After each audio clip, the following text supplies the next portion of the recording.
The call came late at night. His younger sister had been admitted to the hospital, and for the first time, he realized something terrifying. He couldn't help, not because he didn't care, but because he didn't have enough. Standing there in the quiet hallway, he kept asking himself one question: how did it come to this? A few months earlier, every Sunday night, he would sit down and make a serious plan. This week would be different. He knew he needed to do better. He had the intention. He even started strong.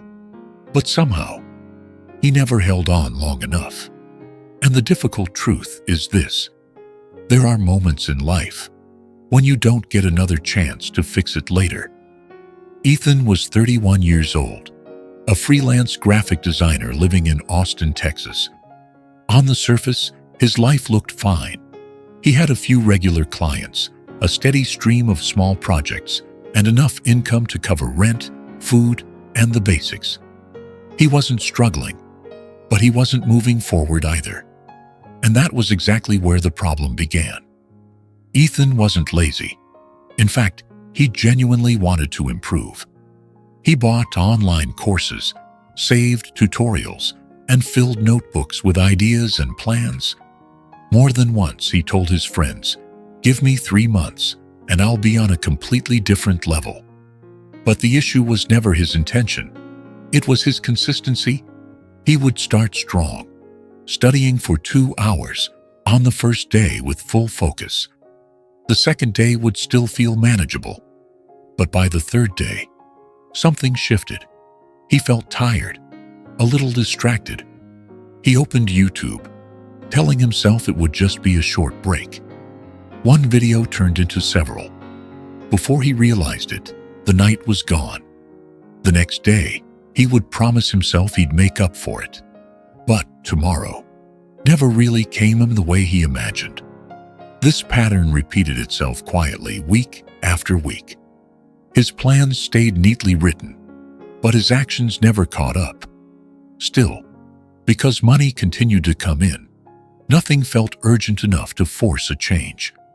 Until one day, everything shifted. He received a call. His younger sister had been admitted to the hospital.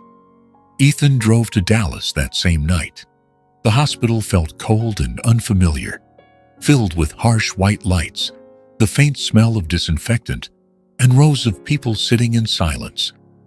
The doctor explained the situation quickly. It wasn't life-threatening, but it required immediate treatment. Then came the number. Ethan didn't react right away. He simply stood there, processing it. He had savings, but not enough to confidently say, "Do whatever it takes." Instead, he hesitated. He asked questions. He calculated. And in that moment, something became painfully clear. It wasn't that he hadn't tried. It was that he had never built enough. That night, he sat alone in the hallway staring at his phone. The money he had saved over the years was still there, but it wasn't solving the problem in front of him. Not because he had wasted it, but because he had never gone beyond just getting by. For the first time, he felt a quiet kind of fear. Not loud, not dramatic, just heavy. The kind that comes from realizing you are not ready when it matters most. The next morning, he stepped outside to get some air and ended up at a small hot dog stand near the hospital entrance. It was a simple metal cart, slightly worn, with steam rising gently into the air. The man running it looked to be in his 60s. He moved slowly, but with a steady rhythm, serving each customer without rushing, then calmly resetting for the next. Ethan found himself returning there more than once that day, not because he was hungry, but because he didn't know what else to do. On his third visit, the man looked at him and asked, "Someone inside?" Ethan nodded. For reasons he didn't fully understand, he told the truth. "I'm a freelancer," he said. "I make enough to live, but not enough when something like this happens. I've tried to get better, but I never stick with it." The man didn't seem surprised. He simply nodded, as if he had heard this many times before. Then he reached down and tightened a thick rope that was securing part of the cart. "Do you see this?" he asked. Ethan looked. A rope. The man gently separated a section, revealing the thin strands inside.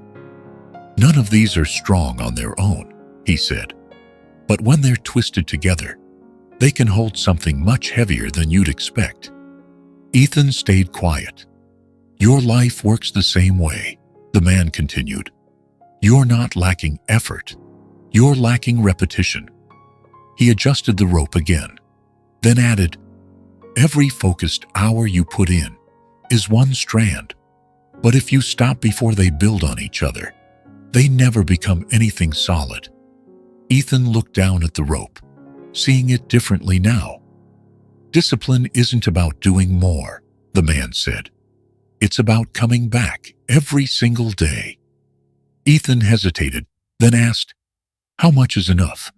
The man answered simply, "1 hour. Same time. Every day." He looked directly at Ethan and said, "It doesn't have to be strong. It just has to stay unbroken." That sentence stayed with him. In the days that followed, Ethan remained at the hospital. But every evening at exactly 7 p.m., he opened his laptop. He didn't aim for 2 hours. He didn't try to overcompensate. He just did one. The first few days were manageable. By the third day, it started to feel difficult again.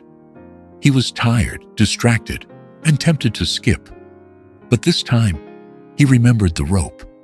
If he stopped, it broke. So he continued.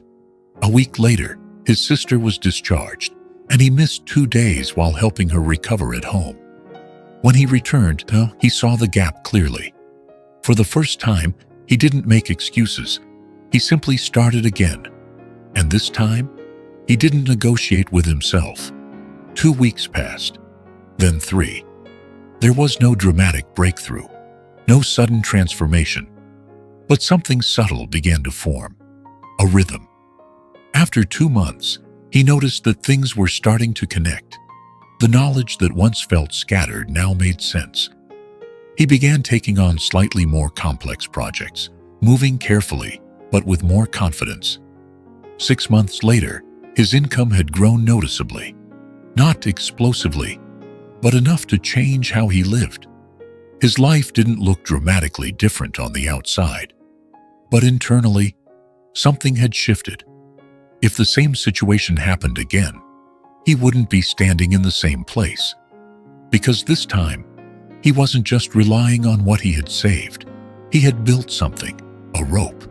And every day at 7 p.m., it grew just a little stronger. Most people think discipline is something big, something intense, something that requires a sudden burst of strength. But in reality, it's much quieter than that. It's built from small actions, repeated consistently over time, like a rope. One strand is weak on its own, but enough strands held together without breaking can carry far more than you expect. The real question isn't whether you're capable of trying. It's whether you will keep showing up, especially on the days you don't feel like it. If this story made you reflect on your own habits, consider subscribing and maybe just start with 1 hour. Then don't let it break.